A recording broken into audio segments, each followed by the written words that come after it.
It's been 10 years since the No Child Left Behind Act was passed by Congress and signed by President Bush. Today, its performance is beyond dispute. The act came with a massive infusion of new federal spending and federal control, but student achievement has been flat, and states have less flexibility today than before the act was passed.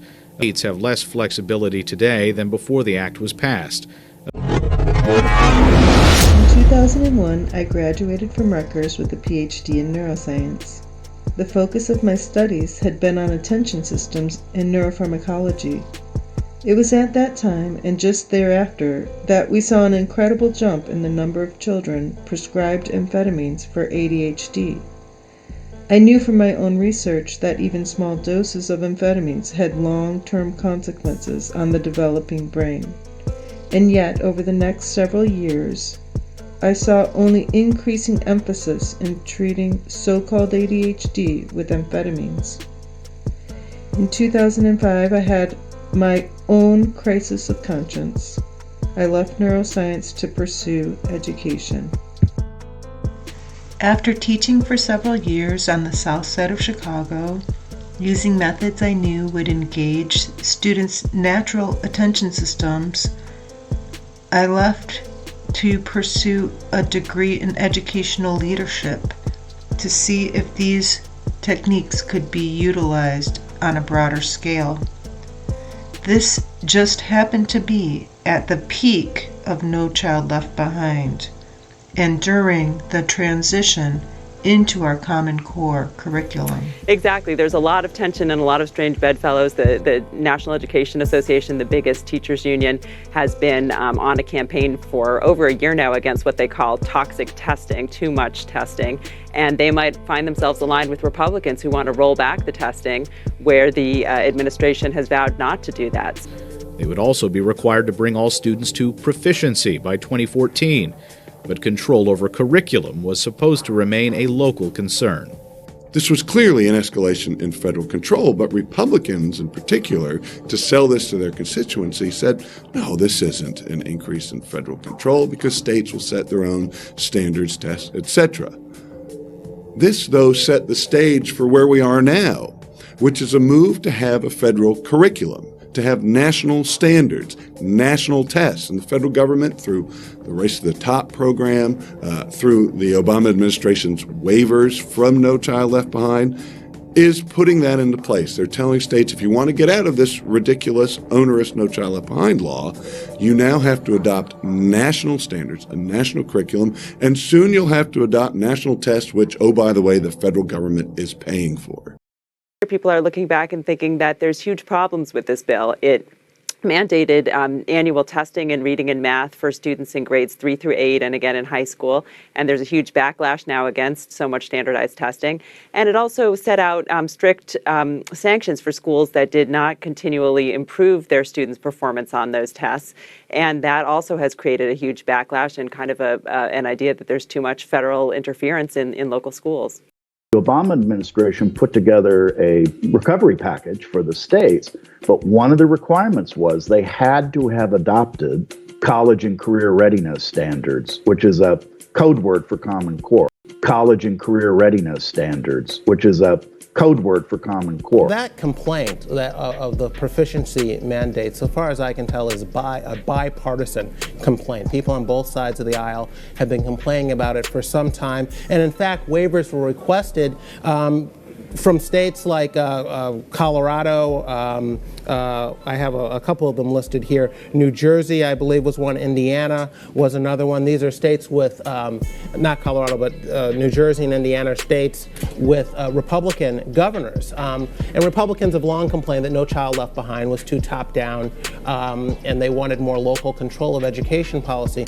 So my question is, given that conservatives are also complaining about No Child Left Behind, why the resistance on the right to these waivers?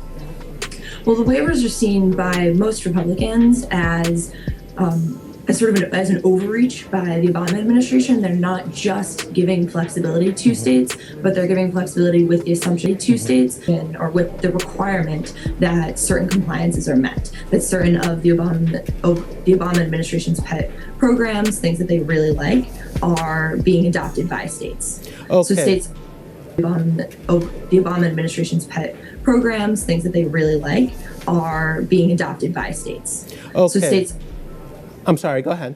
I was just saying, so states aren't just allowed to nix this pretty onerous and difficult to reach 100% proficiency requirement. They're also required then to adopt quality standards, rigorous standards, which the Obama administration has never come right out and said equals the Common Core state standards, but most states are feeling that pressure to adopt different things like that states are being forced into some mandates that they might not necessarily love to do, and might come with extra costs or other implications.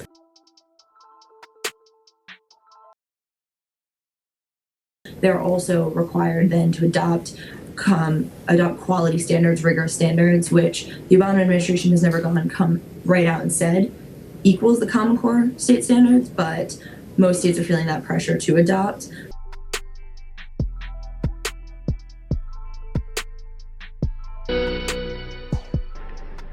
Well, Paul and Jessica, when the No Child Left Behind waiver was pulled from Oklahoma last summer, that meant that there was restrictions on that federal money for schools like this. But now that they have the waiver back, that means that there is flexibility. They can now spend the money how they want.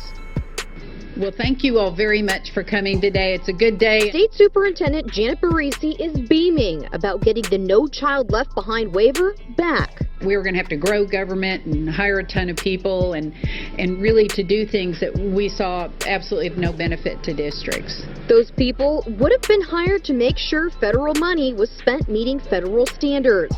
But a review of Oklahoma's current system proved Oklahoma doesn't need that intense federal control. Oklahoma students are graduating college and career ready.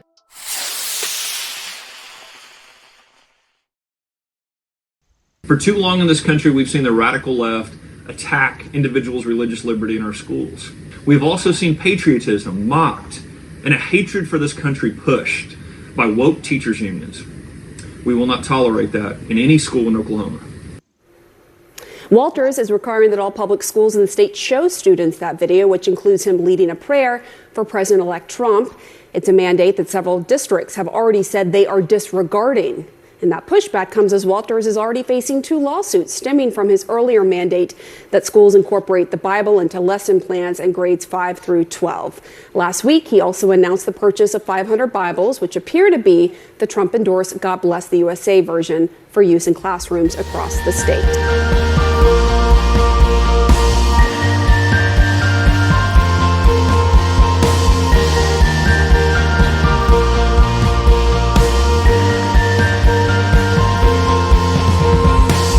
So the only solution to this problem is to obey the Constitution, which gives the federal government no authority to be involved in education, and get Washington out of our classrooms. We will ultimately eliminate the Federal Department of Education. President-elect Donald Trump has pledged to scrap the Department of Education for what he calls corruption and waste in D.C. Analysts say the push is the Republican philosophy of getting the federal government out of education and moving it to the states.